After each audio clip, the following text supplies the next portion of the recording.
یکی از کارهای دیگه‌ای که توی آهنگری سنتی، آهنگری هنری خیلی جلوه میده به کارمون، چکشکاری روی آهنه. من یه دونه چکش برای خودم درست کردم، اینجوری دو طرف هست. این طرفش یه منته جوش دادم، نوچه یه خورده تیز کردم. این طرفش خود این چکش رو همین حالتی که داره توی تصویر ببینید اینجوری تیزش کردم، با ضربه های محکم که روی تسمه، چهار پهلو اینا میزنیم رو میلگرد، داغی های چکش رو ایجاد میکنیم، کار رو خیلی قشنگ‌تر میکنیم. بریم که انجامش بدیم. روی این از این طرفه چکش استفاده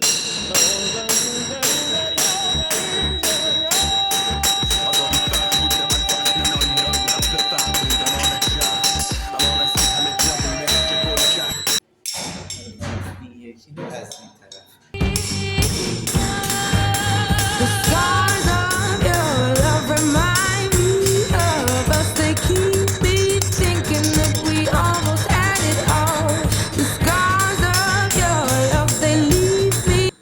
حسابی این قسمت رو با چکش کوبیدیم، روشو پرداخت میکنیم یا فرچه میزنیم، اون موقع خودش رو خیلی بهتر نشون میده.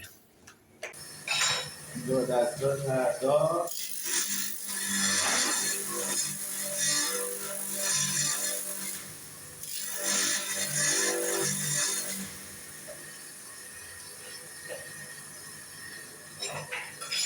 این یکی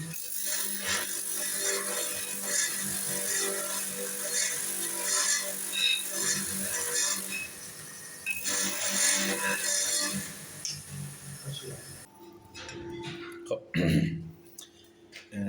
در آخر همونطور که میبینید وقتی که یه مقدار پرداخت میشه، حالا با سنباده یا فرچه سیمی، زمانی که پرداخت میشه اینا خیلی بیشتر و بهتر خودشونو نشون میدن.